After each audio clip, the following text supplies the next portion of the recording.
Welcome போன விஷயம் இன்னைக்கு என்னோட வீடியோ பார்க்குறோம் அப்படின்னா ஒரு மணி ஓலை தான். மணி ஓலை வந்து பார்த்தீங்கன்னா டோட்டலாக இது ஒரு 90 அடி கேட்டிருந்தார் கஸ்டமர். ஓகேங்களா, 90 அடி வர மாதிரி ரெடி பண்ணியிருக்கோம். 4ஆம் நம்பர் நூலில் போட்டிருக்கோம். ஓகேங்களா, பால் மட்டும் பார்த்தீங்கன்னா ஒரு 70 பால் அந்த ரேஞ்ச் போட்டிருக்கோம். இது ரொம்ப பிரமாதமான ஓலை தான். 4ஆம் நம்பர் நூலோட திக்னஸ் பார்த்தீங்கன்னா தெரியும் இந்த அளவுக்கு ஹெவியாக இருக்குது அப்படின்ட்டு.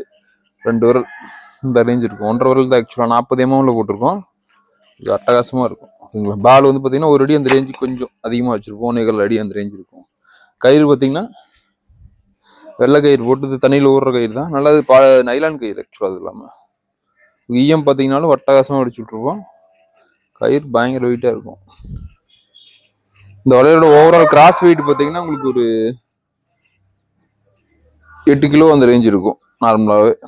ஈயம் பாருங்க இந்த மாதிரி போட்டிருக்கோம் அப்படின்ட்டு தெரியுதுங்களா. அட்டகாசமாக இருக்கும். கயிறு பாருங்க இவ்வளோ கேப் இருக்கும். ஒரு ஈயத்துக்கும் எடுத்து போட்டே இருக்கலாம். அட்டகாசமாக இருக்கும். கயிறோட வெயிட் தனியாக ஃபீல் பண்ண முடியும். அது இல்லாமல் கீழே வந்து இழுத்து வச்சிருக்க மாட்டோம்.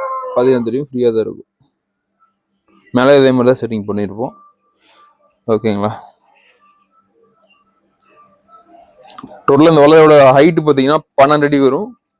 ஹைட்டு வந்து 12 அடி வரும். லென்த்து வந்து பார்த்தீங்கன்னா உங்களுக்கு 90 அடி வரும் கேரண்டியா. ஓகேங்களா,